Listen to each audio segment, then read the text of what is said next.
Hi ihr Lieben! Heute nähen wir zusammen die Handtasche Zaro. Das Schnittmuster und die Nähanleitung findet ihr in meinem Shop, den ich euch unten in der Infobox verlinke. Starten wir los! Make a Maut Sewing.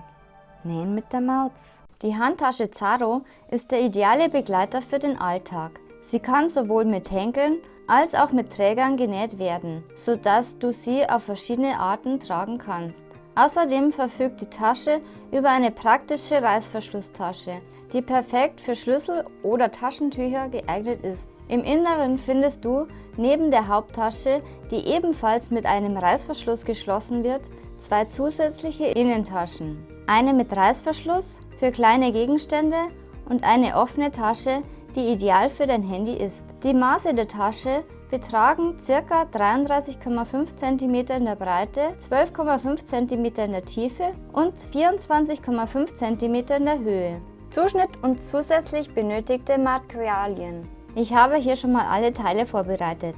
Das ist die Innenseite H, die du zweimal zuschneidest. Die Nahtzugaben sind im Schnittmuster enthalten. Zeichne dir die Taschenmarkierung auf beiden Teilen ein. Bei Stoffen mit Mustern solltest du darauf achten, dass das Muster der Innentasche G genau auf die Innenseite H passt. Auf das andere Innenseitenteil H bügelst du auf die Rückseite der Reißverschlussmarkierung mittig ein Vlies, zum Beispiel H200 in der Größe von ca. 4 x 16 cm.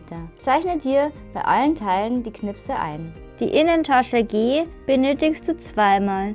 Die Reißverschlusstasche K benötigst du zweimal zugeschnitten. Auf einen Teil davon zeichnest du dir die Reißverschlussmarkierung auf die Rückseite. Das Teil I benötigst du einmal im Bruch zugeschnitten. Die Rückseite A wird einmal aus Außenstoff zugeschnitten. Wenn du magst, kannst du noch ein Label oder sonstige Verzierungen aufbringen. Auf die Rückseite wird das Teil J geklebt oder gebügelt. Zeichne dir auch hier alle Knipse ein. Das Bodenteil B benötigst du einmal aus Außenstoff. Auf die Rückseite bügelst oder klebst du dir das zugehörige Vlies. Die Schnittteile C und D werden jeweils einmal aus Außenstoff zugeschnitten. Die Schnittteile E werden gespiegelt aus Außenstoff zugeschnitten. Später wird dafür noch ein Teil J benötigt, bei dem ihr das Rechteck wie im Schnittteil eingezeichnet ausschneidet. Die Taschenträger kannst du dir aus Stoff machen. Dann benötigst du das Teil FA 4-mal und das Teil FB 8-mal. Dazu benötigst du eine Kordel und 4 Vierkantringe. Alternativ zum Stoff kannst du auch Gurtband verwenden. Dieses wird dann ohne Nahtzugabe benötigt. Alternativ zu den Vierkantringen kannst du auch Taschenringe verwenden. Diese können geöffnet werden. Somit kannst du die Träger wechseln, was ich ganz schön finde. Für die Außentasche benötigst du noch 6,5 mm breiten Endlosverschluss und für die Innentasche einen 5 mm breiten Reißverschluss. Verriegle den Reißverschluss bei Endlosreißverschluss vorne und hinten mit ein paar Stichen, damit dieser nicht aufgehen und aus Versehen ausgefädelt wird, und veröde die Enden mit dem Feuerzeug.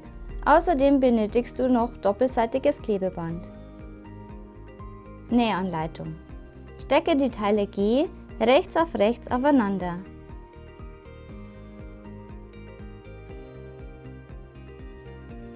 Nähe mit 1 cm Nahtzugabe einmal außen herum. Lasse dabei eine Wendeöffnung offen. Verriegle bei Wendeöffnungen immer den Anfang und das Ende.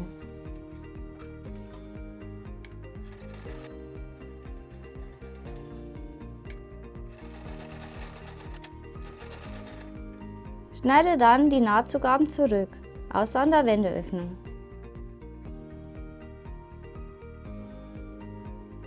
Wende die Teile auf rechts und forme die Ecken schön aus.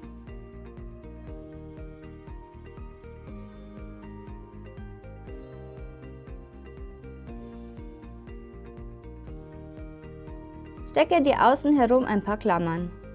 Schau dabei, dass die Wendeöffnung sauber geschlossen wird. Nähe knappkantig außen herum.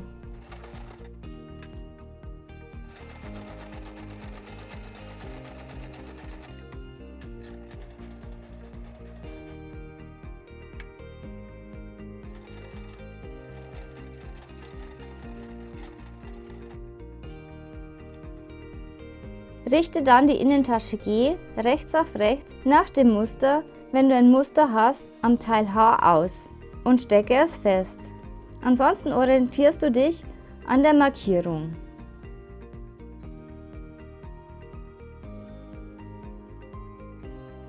Nähe einmal knappkantig um die Ecken herum. Oben bleibt offen. Verriegle den Anfang und das Ende mit mehreren Stichen vor und zurück, damit die Stelle stabil wird. Orientiere dich beim Nähen an der vorhandenen Naht.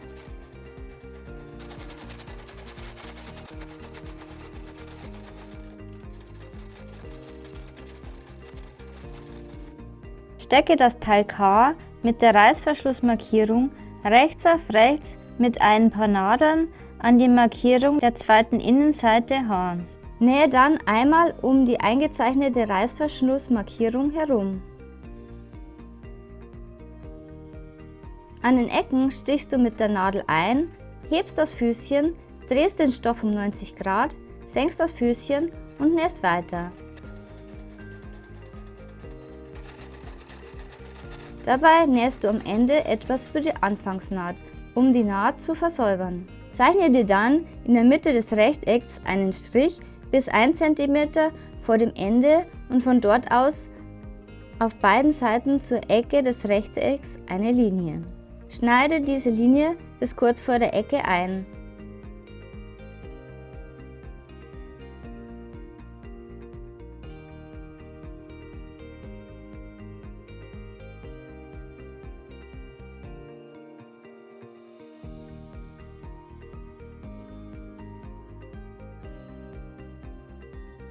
So sieht das dann aus. Wende den Stoff durch die Öffnung und forme die Ecken dabei schön aus.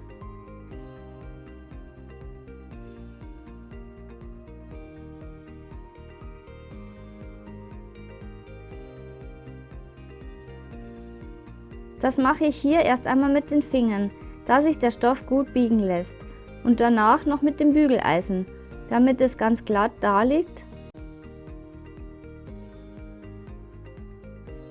So sieht es dann fertig aus. Platziere den Reißverschluss mittig mit doppelseitigem Klebeband in der Öffnung. Richte alles schön aus, bis du mit dem Ergebnis zufrieden bist.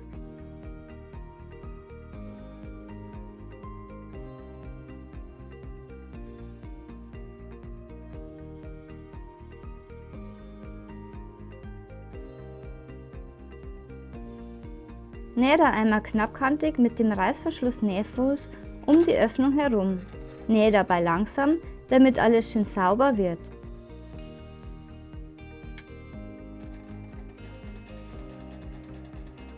Am Ende nähst du wieder etwas über die Anfangsnaht, damit diese versäubert wird. Lege das zweite Reißverschlusstaschenteil K rechts auf rechts bündig auf das erste. Stecke es mit Klammern zusammen.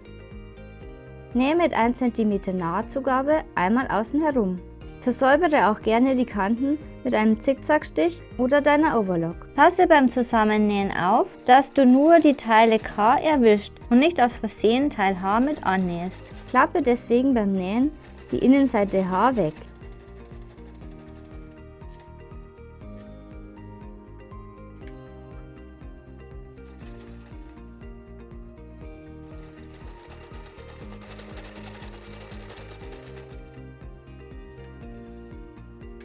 Tipp: Du könntest auch hier das untere Stück offen lassen, als Wendeöffnung. Das wäre eine schönere Lösung, allerdings ist es schwieriger, diese zu wenden, da die Öffnung enger ist. Dann solltest du aber, bevor du die Taschen zusammennähst, die untere Kante versäubern. Versäubere das Reißverschlusstaschenteil I, das du im Bruch zugeschnitten hast, einmal außen herum mit einem Zickzackstich oder mit der Overlock. Stecke den Reißverschluss rechts auf rechts oben bündig an Teil D.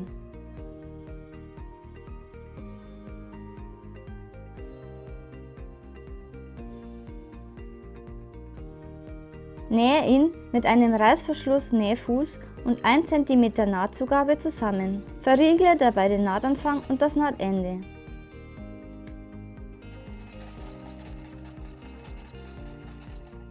Kurz vor dem Schieber stoppst du, stichst die Nadel in den Stoff, hebst das Füßchen, ziehst den Zipper nach hinten, senkst das Füßchen wieder und nähst weiter.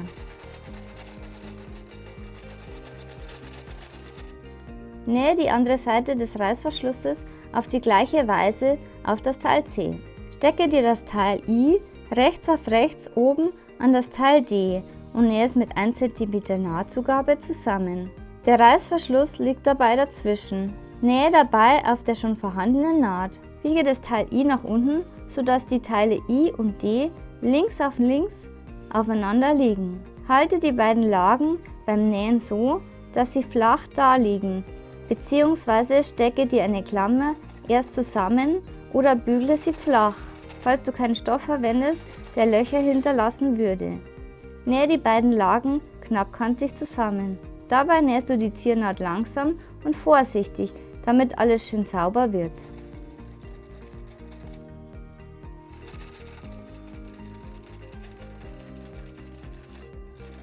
So sieht das dann genäht aus. Drehe das Teil auf die Rückseite und biege die Tasche I nach oben. Stecke sie bündig an das untere Ende von Teil C mit ein paar Klammern.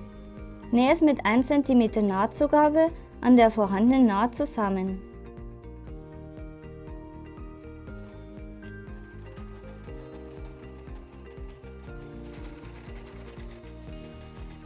Klappe das Teil C nach oben und nähe es knappkantig mit einer Ziernaht mit der Nahtzugabe zusammen.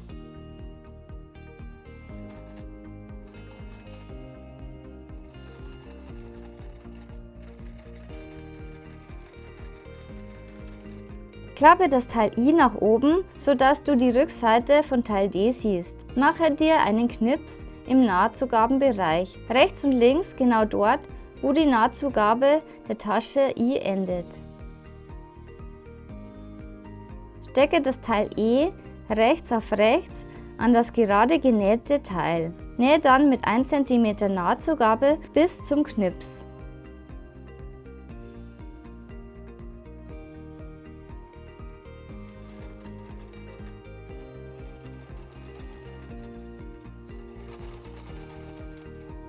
Verriegle dort den Nahtanfang und das Nahtende. Klappe die Tasche I nach oben und stecke sie mit einer Klammer fest.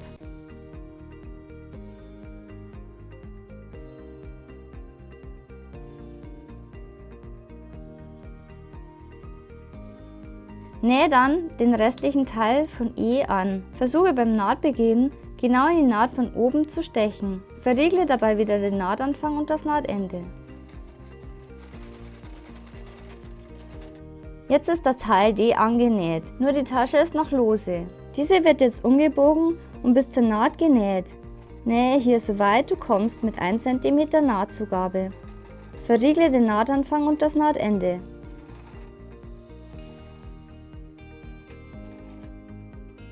So sieht das dann fertig aus.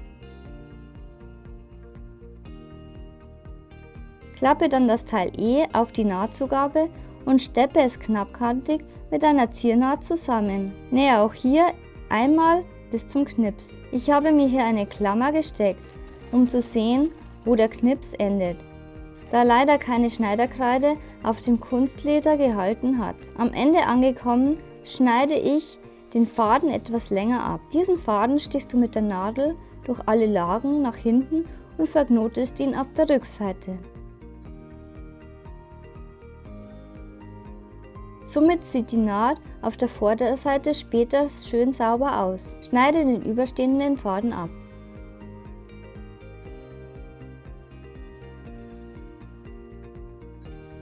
Klappe die Tasche I wieder hoch, sodass du die Ziernaht vorne wieder weiter nähen kannst, ohne die Tasche anzunähen. Nähe dann den Rest der Ziernaht. Steche beim Nähen genau am Ende der ersten Naht ein, damit man die Unterbrechung nicht sieht.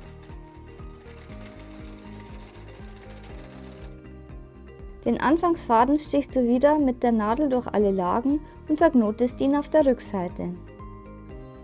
Nähe das zweite Teil E auf die gleiche Art an. Kürze die Nahtzugabe stufenweise am Kunstleder, aber nicht am ausfranzenden Teil der Tasche.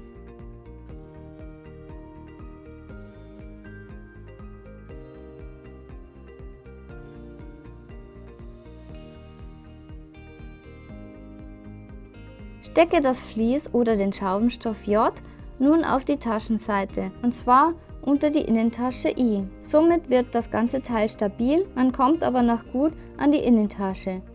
Bügle den Schaumstoff oder Vlies mit dem Bügeleisen auf oder klebe es mit doppelseitigem Klebeband fest, wenn es nicht bügelbar ist. Nähe jetzt die Taschenträger. Diese kannst du aus Gurtband oder aus den Teilen FA und B nähen. Für die Stoffvariante nähst du die Teile FA mit großer Wendeöffnung auf der langen Seite rechts auf rechts mit 1 cm Nahtzugabe zusammen. Die Teile FB nähst du an einer langen Seite zusammen. Verriegle den Nahtanfang und das Nahtende.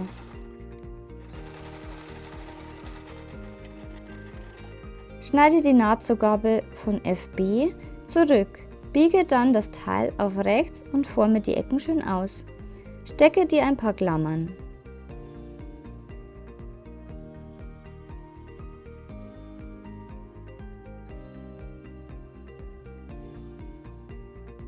Dann biegst du auf der anderen Seite die Nahtzugabe von 1 cm nach innen und steckst dir ebenfalls Klammern.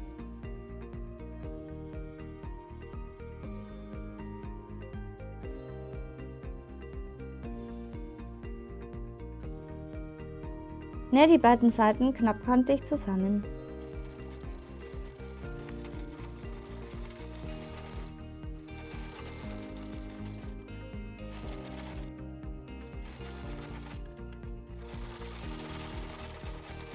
Schneide die Nahtzugabe von Teil FA zurück, aus an der Wendeöffnung.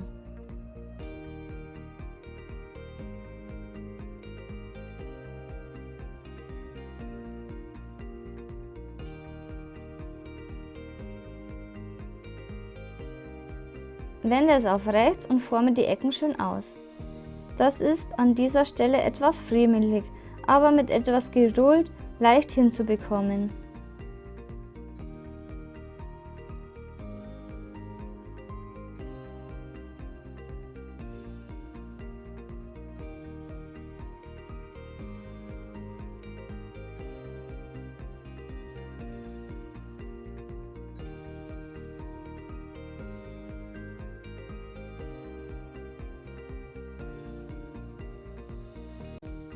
Biege die Nahtzugaben an der offenen Seite nach innen und stecke sie mit Klammern zusammen. Nähe einmal außen herum. Nähe dabei am Ende über die Anfangsnaht, um diese gleich mit zu versäubern.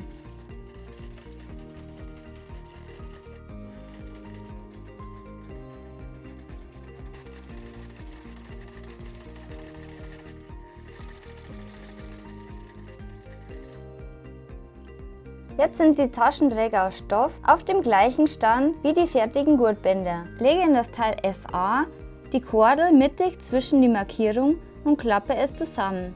Stecke dir den Henkel FA mit Klammern zusammen.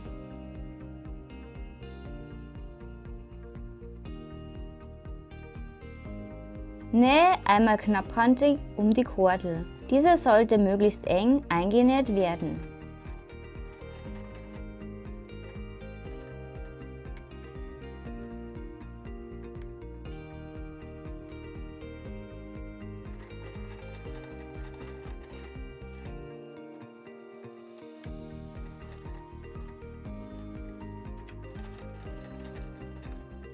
Fädle den Vierkantring oder Klappring auf die Taschenträger FB aus Stoff oder Gurtband und biege ihn dir so hin, dass die Enden aufeinandertreffen und einen Ring formen.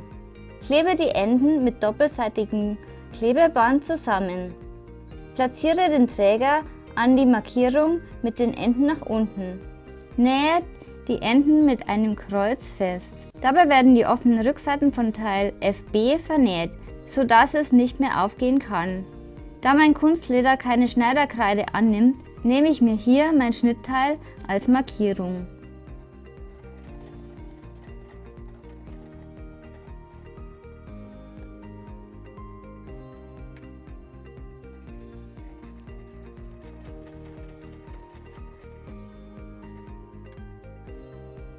Fädle den Träger FA um den Ring oder Vierkantring und nähe auch diesen mit einem Kreuz fest. Die andere Seite näht ihr auf die gleiche Weise an. Achtet dabei darauf, dass die Reißverschlusstasche beim Annähen richtig liegt. Hier habe ich den Henkel FB genäht, ohne den Ring vorher aufzufädeln, da das leichter geht. Durch die Öffnung kann er später aufgefädelt werden. Markiere dir die Mitte des Reißverschlusses und stecke dir diesen rechts auf die Mittelmarkierung des Rückteils A. Stecke den restlichen Reißverschluss fest. Markiere dir an den Enden die Nahtzugabe von 1 cm. Nähe mit dem Reißverschluss-Nähfuß genau von dieser Markierung bis zur anderen. Verriegle den Nahtanfang und das Nahtende.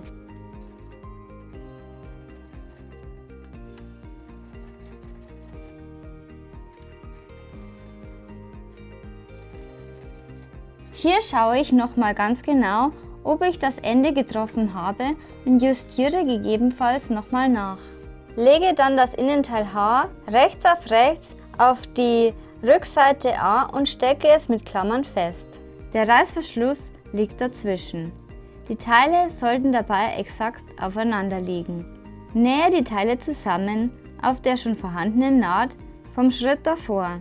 Dabei solltest du darauf achten, wieder genau am ersten und letzten Stich einzustechen. Verriegle den Nahtanfang und das Nahtende. Ob du das Innenteil mit der offenen Tasche oder der Reißverschlusstasche an dieser Seite haben willst, ist Geschmackssache. Es gibt also kein richtig oder falsch. So sieht das Ganze dann auf beiden Seiten aus. Jetzt schneidest du die Ecken am Reißverschluss bis kurz vor die Naht auf dem Rück- und Vorderteil ein. Achte dabei darauf, nicht den Reißverschluss mit einzuschneiden.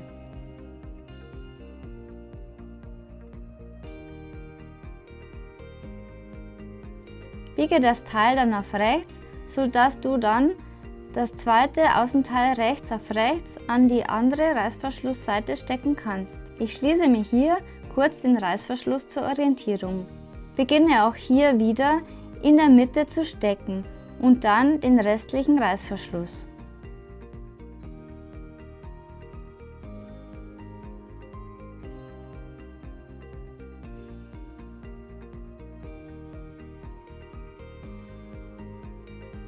Markiere dir wieder an den Enden die Nahtzugaben von 1 cm und nähe mit dem Reißverschlussfuß genau von der einen Markierung bis zur anderen Markierung. Verriegle dabei den Nahtanfang und das Nahtende. Bevor ich mit dem Nähen beginne, öffne ich den Reißverschluss wieder.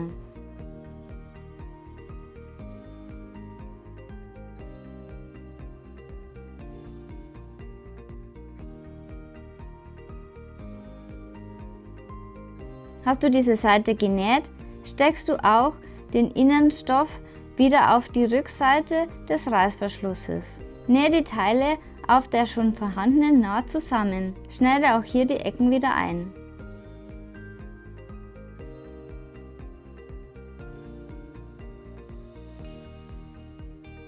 Jetzt wird es ein wenig knifflig.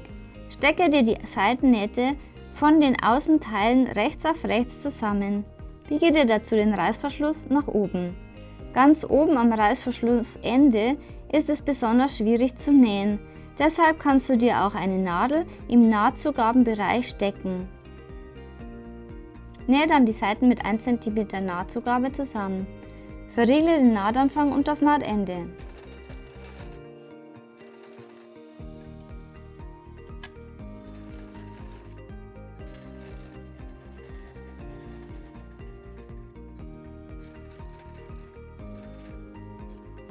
Das gleiche machst du mit dem Innenstoff. Achte dabei darauf, dass der Schieber vom Reißverschluss nicht außerhalb der Naht liegt. Schneide dann die Nahtzugaben an der Ecke zurück, da es hier sonst sehr dick wird.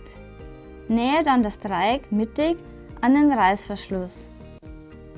Das machst du erst mit dem Außenstoff und dann mit dem Innenstoff auf beiden Seiten. Diese Stelle ist noch einmal etwas schwierig, aber mit Geduld machbar. Ich klappe mir hier dazu den Innenstoff weg. Wenn du diese Naht nicht hinbekommst, weil die Stofflagen zu dick sind, kannst du diese auch weglassen. Da musst du später beim Absteppen der Reißverschlussnaht die Naht von außen korrekt ausrichten und so annähen. Schneide dann die Nahtzugaben an der Rundung vom Außenstoff weg. Schneide auch gerne am Reißverschlussende noch etwas die Nahtzugaben weg, wenn es noch sehr wulstig ist.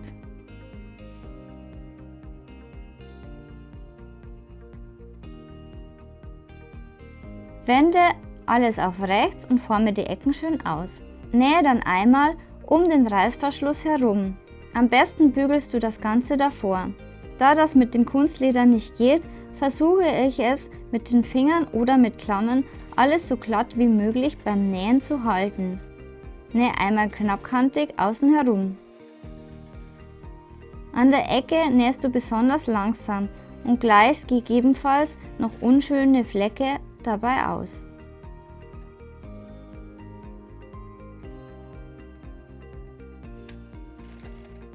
Nähe am Ende ein kleines Stück über die Anfangsnaht.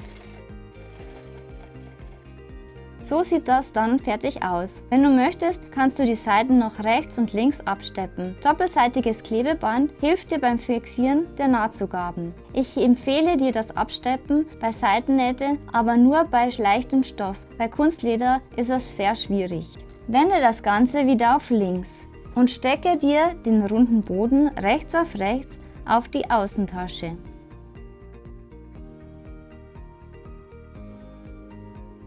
Beginne das Zusammenstecken an den Knipsen. Danach steckst du die Geraden zusammen. Schneide die geraden Stellen, die an die Rundung gesteckt werden, in gleichmäßigen Abständen bis kurz vor die Nahtzugabe ein. Achte dabei darauf, dass nur innerhalb der Nahtzugabe eingeschnitten wird. Durch die Einschnitte lässt sich der Stoff schön um die Rundung legen. Nähe die Teile knappkantig zusammen. Beim Nähen liegt der Stoffring oben, damit gegebenenfalls noch nachjustiert werden kann. Benötigst du eine ausführliche Hilfe zum Nähen von Rundungen, schau dir gerne mein eingeblendetes Video dazu an. Nähe am Ende wieder etwas über die Anfangsnaht. Überprüfe das Ergebnis. Wenn du zufrieden bist, kannst du die Nahtzugaben kürzen. Als nächstes wird der Boden vom Innenteil H geschlossen. Da ich im Reißverschluss Taschenteil I keine Wendeöffnung habe, mache ich am Boden H eine. Falls du sie dort gemacht hast, nähst du diese Naht komplett durch. Nähe die Teile mit 1 cm Nahtzugabe zusammen. Verriegle dabei den Nahtanfang und das Nahtende. Achte vor dem Zusammennähen darauf, dass der große Reißverschluss geöffnet ist. Ziehe nun die Ecken von Teil H auseinander und stecke die entstandene Gerade zusammen. Die Nähte sollten dabei genau aufeinander liegen. Biege die Nahtzugaben dabei auseinander.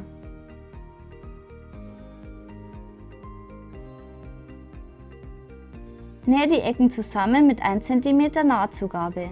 Verriegle dabei den Nahtanfang und das Nahtende.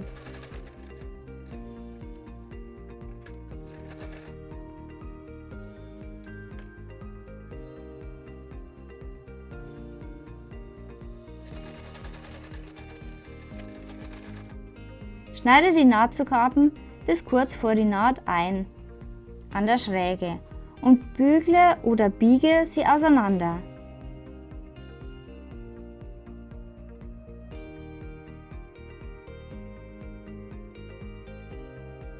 Biege oder bügle auch die Nahtzugaben vom Boden auseinander.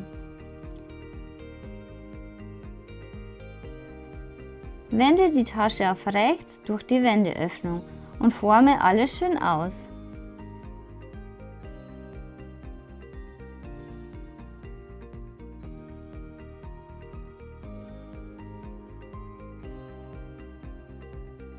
Schließe zum Schluss die Wendeöffnung mit einem unsichtbaren Stich oder mit der Nähmaschine. Wie du eine unsichtbare Naht nähst, kannst du dir im eingeblendeten Video anschauen. Falls du die Wendeöffnung am Reißverschluss Taschenteil gemacht hast, wird stattdessen diese geschlossen. Bei einer Tasche mit austauschbaren Ringen kannst du dir auch Taschenträger statt Henkel hinklipsen. Wie man Taschenträger macht, siehst du im eingeblendeten Video. Fertig ist deine Tasche. Ein kleiner Tipp noch. Ich forme mir Rundungen immer gerne mit Klammern aus und lasse diese für eine Weile stecken. Fertig ist die Handtasche Zaro. Wenn euch das Video gefallen hat, würde ich mich noch über einen Daumen nach oben, einen Kommentar und ein Abo freuen. Schaut euch gerne meine anderen Taschen und Nähvideos an und dann sehen wir uns bald wieder. Tschüss!